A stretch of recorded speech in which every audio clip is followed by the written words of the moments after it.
Hey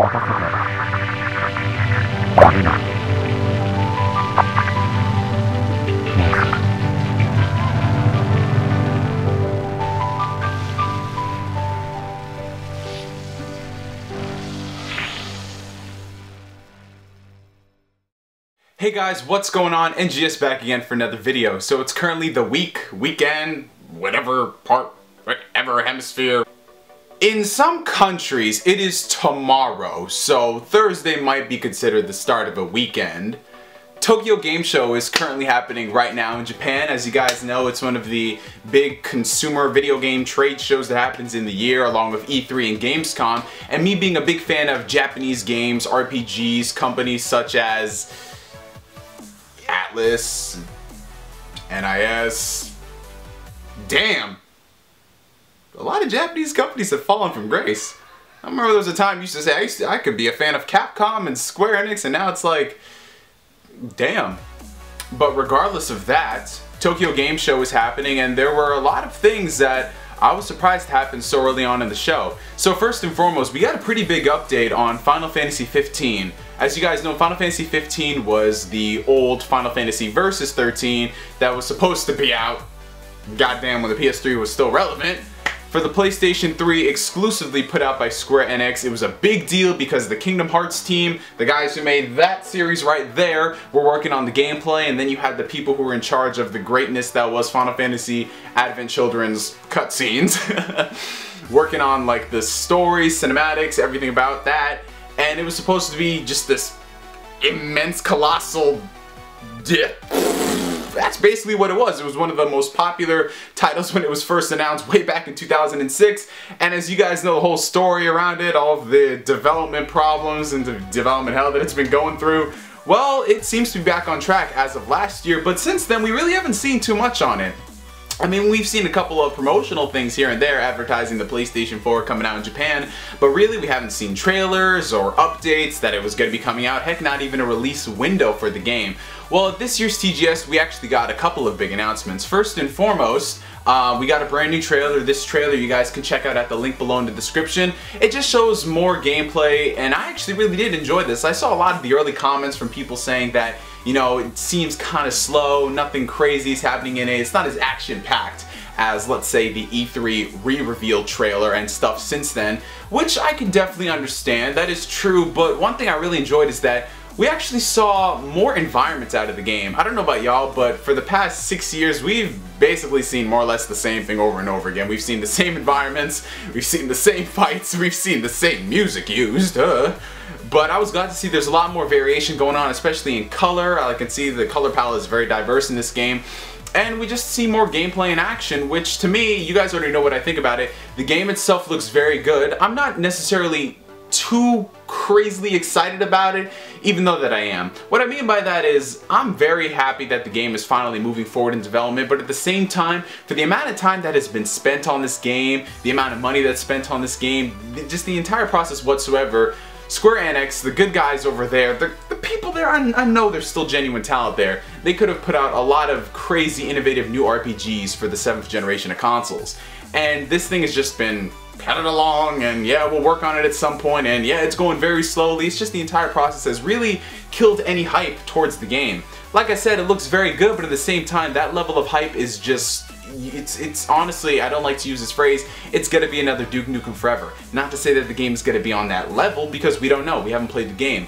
From production values, it looks very good, but I just don't think it's going to reach that level of hype in terms of story, in terms of gameplay. It's just impossible for a game that's been in development for almost 10 years at this point. As you guys know, Square Enix unveiled a couple of months ago that Final Fantasy Type-0 would be receiving an HD remaster, and to be honest, I really haven't been the biggest supporter of this, mainly due to the fact that I was one of the few people that actually wanted to play Type-0 on the PSP. In my opinion, it was going to be one of the swan songs for the console over here in the United States, but considering that Square Enix chose not to localize it, considering the release date of the handheld title, and just a bunch of complications here and there, I understand it, but at the same time, when you have a lot of developers out there releasing their games only on PlayStation Network, you're having a lot of developers release import games on the platform.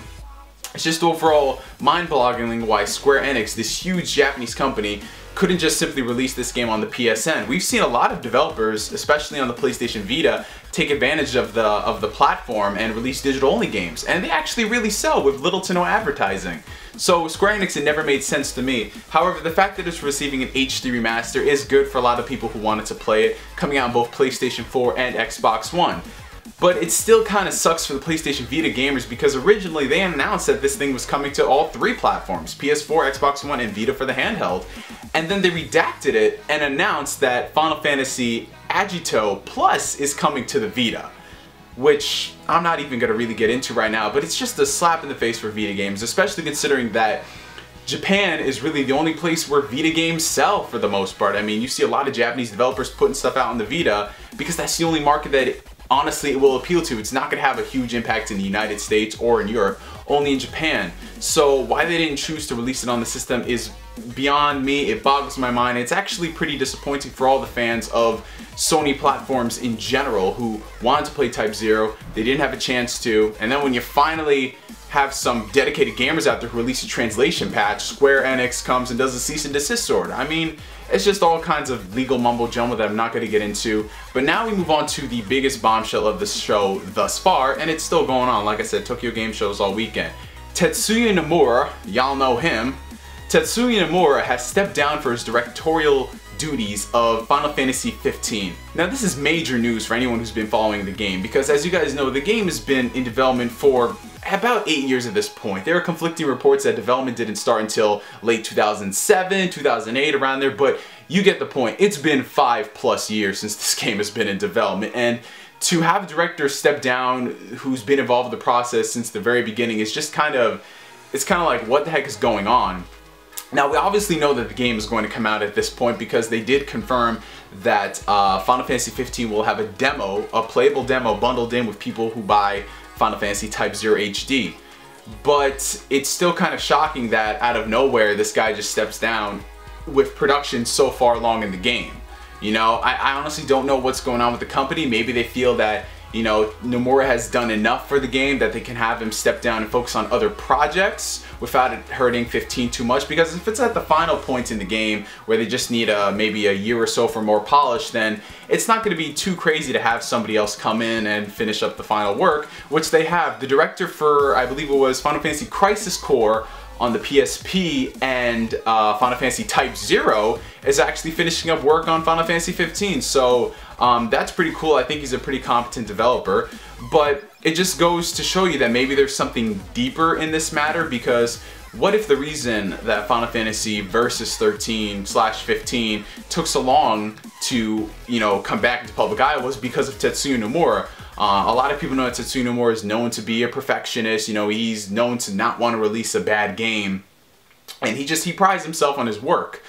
So when he was given like full directorial capabilities on a franchise that really is not his own. I mean, you guys know he's been involved in the Final Fantasy series for a long time, but you know, when he started Kingdom Hearts, that was essentially his baby. Yes, it was a combination of Final Fantasy elements and Disney, but that was his baby from the beginning. So maybe him jumping back into the work of a big budget Final Fantasy title was, I guess, just too much for him, and maybe it just took too long and he was focusing on the other stuff like Birth by Sleep and Dream Drop Distance. I think honestly what had happened was he just spent too much time on Kingdom Hearts helping those teams out with the games as opposed to, I guess, his obligations towards 15. That's what I think, but who knows? I'm just a random black on the internet with glasses, so maybe it's a little bit of the first one where the game is basically almost done and he can go focus on Kingdom Hearts 3, or maybe it's a little bit of the latter where they're just like, dude, come on, it's been this long, really. But that does open up a lot of questions for Kingdom Hearts 3. Now that Nomura has been freed up to work on Kingdom Hearts 3, which it was confirmed he is going to be working on projects that he's currently attached to, which is the 3rd installment of the main... They're all main games at this point. The 3rd... It has 3 in the title. There. It's actually kind of exciting for me as a Kingdom Hearts fan, because now that it's finally going to have his full attention and we can focus on that, because I know a lot of gamers were worried that with Nomura not really involved in it to the extent that he was in, I guess, 15, that they were like, okay, it kind of like, please don't screw it up, seriously. And the guys who were working on it, the Osaka team, they did Birth by Sleep, which is, in my opinion, I finally came to the realization that it is the best Kingdom Hearts game. That was something I guess a lot of people worried about, but now that he's back in control, full reins on the project, it gives people a little bit more of a little tiny glimmer of hope in this darkness that is, when are we getting a damn release date for any Square Enix game that isn't Final Fantasy Lightning Strikes 3 times? Oh my god, it's probably coming to PC at this point. Oh sweet Jesus, Mary Mother, and Joseph, the Father, the Son, and the Holy Ghost. I can't take this anymore. Why do we need another Lightning game? But I guess that is good news for Kingdom Hearts fans. Now that he's going to be fully focusing on that, you know, we may finally see Kingdom Hearts 3 in the next 3 years or so, however long this takes. Anyway, that was just a quick update of what's been going on in TGS, and it is only day 1, if you can believe that. So I hope you guys enjoyed this video. Post your comments down below in the comment section thingamabob if it's actually working for a change. I'm TGS signing out, and like always, I will catch you guys later. Peace.